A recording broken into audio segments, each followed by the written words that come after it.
This is the Africa Voice TV. Today, we turn our focus to Sudan, a nation once filled with hope, now gripped by unimaginable pain. At least 40 people have been killed in a drone strike that tore through a funeral in North Kordofan, a place where mourners gathered not for war, but to say their final goodbyes. It was a quiet Monday in al-Luweib village, just outside the strategic city of el-Obeid, when drones appeared in the sky. Moments later, the tent collapsed in flames. Bodies lay scattered. Lives lost. Dreams ended. Officials and witnesses blame the Rapid Support Forces, or RSF, for this deadly attack. They say the strike targeted civilians, families, children, elders, people who had no part in this war. The RSF has yet to respond, but the world is watching. Sudan's conflict, which began in April 2023, has now claimed over 150,000 lives, 12 million people displaced, entire communities erased. And now, the war has reached even the most sacred moments, a funeral. The RSF's advance through Kordofan has left towns like Bara and El Fasher in ruins.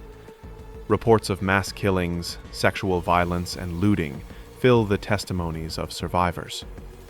The International Criminal Court warns these could be war crimes, and perhaps crimes against humanity. In El Fasher, famine grips the city after an 18-month siege. Parents bury their children not from bullets, but from hunger. Aid groups describe the situation as catastrophic. In Kadugli, another Sudanese city, the same story repeats. Surrounded, starved, forgotten. Even the UN's Antonio Guterres says the crisis is spiraling out of control. He calls it a nightmare of violence and displacement. Yet the bombs continue to fall, and the silence of the world grows louder.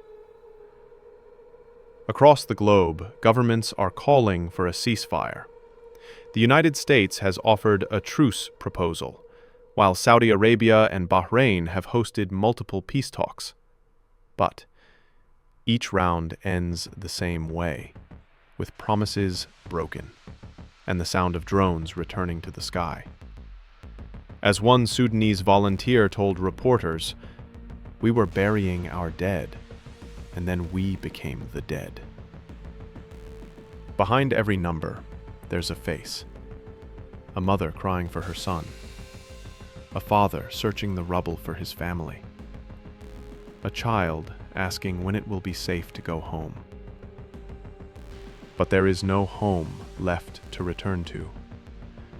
The world's largest humanitarian crisis is unfolding, and yet, much of the world looks away. No viral hashtags, no daily headlines, just silence. The ICC says the evidence is growing, and investigations into atrocities are underway. But justice in Sudan has always moved slower than the bullets. The RSF leader has vowed to investigate violations, but his words ring hollow in a country drowning in blood and fear. How many more funerals must become battlefields before the world says enough? This is the Africa Voice TV, bringing you Africa's stories with truth, depth, and perspective. What do you think? Is Sudan's tragedy being ignored? Or will the world finally listen?